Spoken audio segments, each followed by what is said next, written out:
It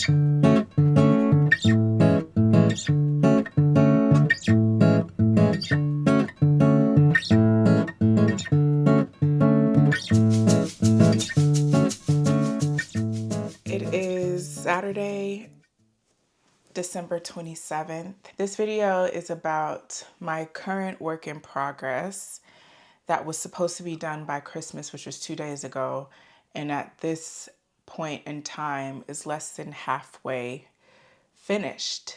So it was supposed to be a Christmas project. I pushed that back to be, okay, by the end of the year, I can get this finished. At this point, we have 4 days left in the year. I don't think that I can finish this project by then, but I do think I have a better chance of finishing this project by January 5th, which is when I return to the office for work. My rule of thumb for picking a holiday project or a Christmas project, and this is only the second year that I've done it, but I try to stick to patterns and yarns and colors that don't scream Christmas but are more so festive for the general winter season. So last year I documented the making of my own sweater by November Knits, and I used a cream yarn and I held it with a gold sequin yarn, so that little bit of sparkle gave it the festive flair that I was looking for. But I kind of am able to wear it throughout the winter because it's not so Santa Claus candy cane Christmas themed, but more so winter festive themed. So that is what I was going for with this project. I am making the November vest by, I didn't prepare for this video, by the way. Also, I upgraded my microphone and it's honestly changed my life. No big deal. Okay, the Snowflake vest, the designer is Ingo Queen. I'm sure I butchered that pronunciation, but it is a pretty simple vest in terms of the construction. It is knit top down in the round, but I modified mine. And the key sort of design element that drew me to this pattern was the ginormous intarsia snowflake that sort of spreads from one side of the vest. I thought it looked really cool. I have knit intarsia once in my life and it went pretty well. I cannot say the same for this project, but we'll talk about that. But that's the pattern I chose. The yarn I'm using is this Let Lopi. It's Tex Let Lopi. It's actually the same yarn I used in this sweater that I'm wearing, which is the Beatrice sweater by Julie Weisenberger. I bought this in Iceland. I bought a ton of it. I didn't realize how much I over purchased this yarn, so I have quite a bit left over. Even with this currently in progress, I have 2 full untouched balls and then 2 knit sleeves from a previous project that I abandoned. So I'm pretty confident I have more than enough of that yarn. If I don't, I think it's pretty accessible here in the States, so I'll buy whatever extra if I run out. And then the contrast yarn, I am using frogged yarn, the same yarn I used in last year's holiday sweater. So this is some frogged Pearl Soho worsted twist, which is 100% merino 2-ply yarn. I frogged this from an old finished object and I had quite a lot of it left. And this is what I have left plus a little bit extra. And so this is what I've been using as the color for the snowflake. And I've been holding it double with this Lang Paillettes yarn. So I added some sparkle again for the festive vibes, just like I did last year. I used the same yarn in a different color, held with the Pearl Soho worsted twist. So this feels like a full circle moment, and I still don't think I'll use all of the yarn I have left over in this project. So that is future Kendra's problem. This year for the Lang Paillettes, I chose to go with, I don't think they named their colors on the label, but whatever, it's the white thread with the rainbow sequins. So that's the yarn I'm using, and Here's the current state of chaos that I'm dealing with. I'll show you the good side first. This is what the snowflake is looking like. It does look like a snowflake, which I think is a really good thing. So I'm doing something right here. And then of course the rest of it is just the Let Lopi main color. And then here's what the back looks like. I did weave in ends about at the halfway point, but I have not paused to weave ends since then. And I have come to regret that decision. But at this point, I think I have maybe 9 more rows of intarsia left on this back panel. So I'm probably just gonna thug it out and tackle the ends later. But yeah, just know that it is paining me every row. I feel like I am trying to swim through jello. It's unpleasant to say the least. And I don't know that I like intarsia. And I can't decide at this point which technique I dislike more, either intarsia or stranded color work, but it has been very unpleasant to say the least. You know, when I started this project, I did not have these handy yarn bobbins, and that made my life way harder than it needed to be. At a certain point, I just kind of rage quit. I drove up the street to Michael's and I got some yarn bobbins, and it's been way better since then, but still really, really tedious. So yeah, that's the current state of the project. This pattern has like dozens of pages because every size has its own intarsia chart and every size has its own written instructions for the intarsia section. And so the pattern was overwhelming when I first looked at it, but once I saw the chart, I was like, fine, I'll just follow the chart. I won't read any of this. I won't read any of the written patterns because the chart includes the entirety of the vest. So from casting on at the shoulders, it includes the short rows at the top. It includes all of the increase for the armhole shaping. And of course, it includes the body and the full intarsia. So I've just been following row by row and knitting up the vest according to the chart. And I'll be doing the same for the front panel. And then I'll just seam it up the sides and, you know, go from there. I am a little bit disappointed because I don't think the rainbow sequins are popping the way I would have hoped. And it's a shame because you can't even see them, and they've been such a pain to use. Like on top of the intarsia and having the multiple balls going, I have decided to wind the wool yarn with the sequins yarn on each of the bobbins. And it's been going okay, but it's just another strand to contend with, and they're annoying ends to weave in, and it's just added to the overall unpleasantness of this project. And I kind of wish that wasn't the case, especially because the effect in the finished fabric is so subtle, barely noticeable, honestly, that it makes me question if it was even worth it. But at this point, I'm too far in to go back. So I'm not gonna frog it and change my technique or anything, but it's just one of those things that has been bothering me a little bit about this project. So yeah, that's where I'm at. That's really all I have to report. I missed this. I'm glad to be back. All right, back. So it's 8:41 a.m. on the following day. So it is Sunday, December 28th.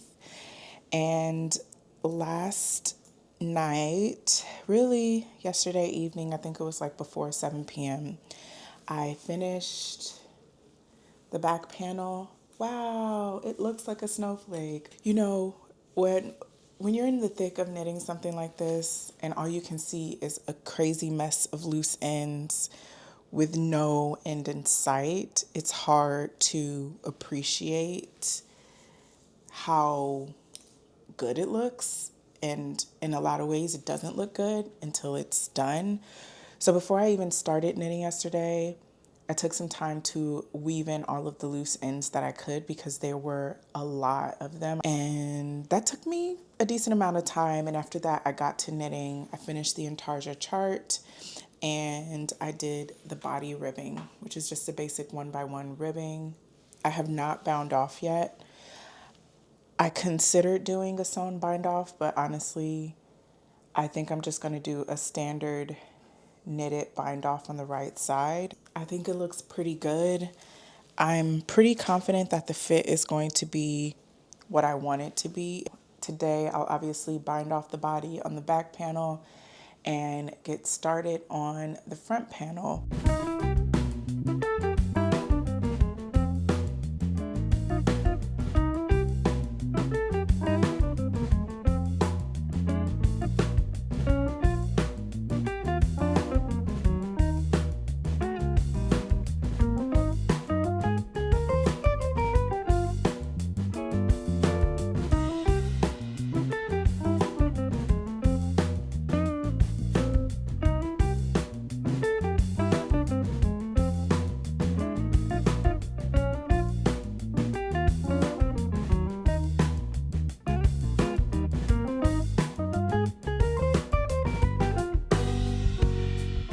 It's 5 p.m. on Friday, January 2nd. I have 37 rows left to knit of the intarsia motif. And then I have to do the 1x1 ribbing. And then I have to seam up the body. And then I have to do the armhole ribbing and the neckline ribbing. So there's a lot left to do. And if we don't count today, I have 2 whole days to get all of that done. Yeah, it's very slow going. I'm finding that every 10 or so rounds, I have to kind of pause my progress and weave in all of the loose ends. And I'm trying to strategically incorporate stranded color work in the sections where it makes sense, because that helps cut down on the ends that I'll have to weave when this is complete. So if you look at the back of my work, I mean, it is kind of a nightmare. And I just weaved ends yesterday, I think.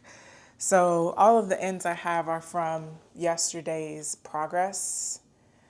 But you can see some areas where I have some floats and of course areas where the color starts and stops. But that only helps so much. I still find that despite my use of stranded color work, there's still just a lot of ends to deal with. And at this point, this is what I have left of my unused Let Lopi yarn. So after I work through this, I'm going to have to start frogging the sleeves that I have for my abandoned project. So if I don't finish by Monday, I'm not gonna abandon the project and not pick it up until later this year. I'm going to proceed and finish it whenever I finish it. At the very beginning, I was just so over the intarsia almost immediately that it was hard for me to allow myself to enjoy daydreaming about what it'll be like to have the project finished. For me, that is usually the thing that motivates me the most when I'm working on a project, especially a longer term project. That is what's keeping me going here. Even if I don't make it by Monday, this is what's gonna keep me motivated to proceed with this project. But to be fully transparent, I'm not confident at my chances at this point, but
It is Thursday, and I think the last verbal check-in I made, I was sharing how I wanted to, of course, get this done Sunday night so that I could wear it on Monday, which was now 3 days ago. Now, obviously, okay, that didn't happen. But I'll tell you what did happen while I make some progress on the second armhole. So before we chat, this is where I am.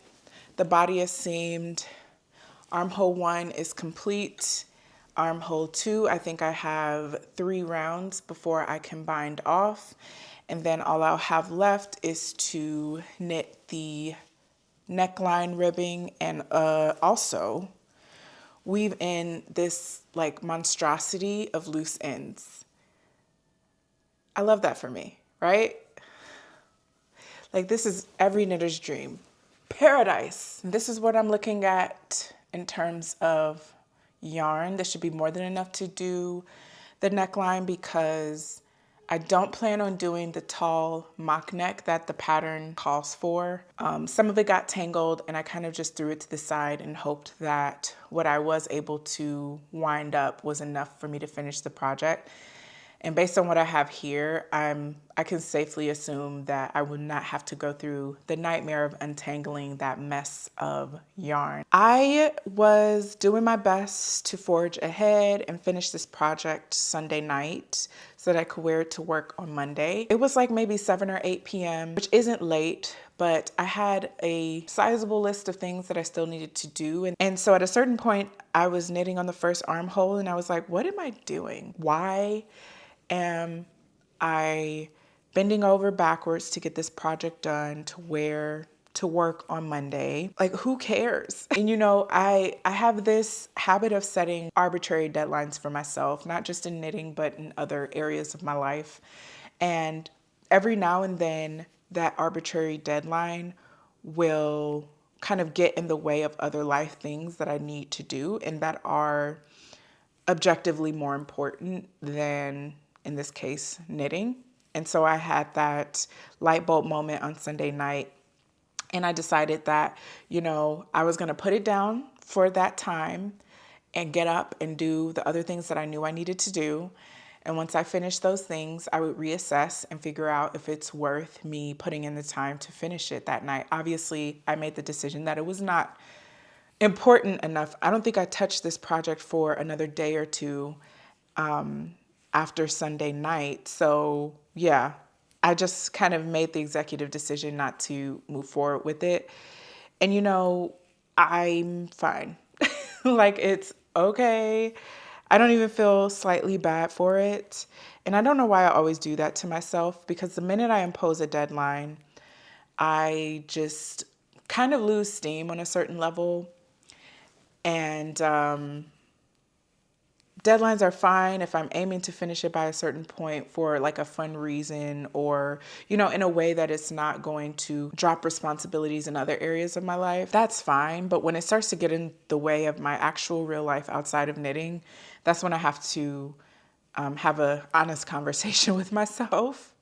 So yeah, it didn't get done, but I am perfectly okay with it. And to be honest, I think the window of time has passed where it would make sense to wear a vest with a giant snowflake on the side. So yeah, part of me wanted to put it down for several months and then pick it up back again and finish it in time for Christmas 2026. But I don't like to have lingering projects if I can help it. That's something I try to minimize. Yeah, that's where I'm at with this project, and I have no regrets. It is what it is. I'll probably just check in again when I'm finished.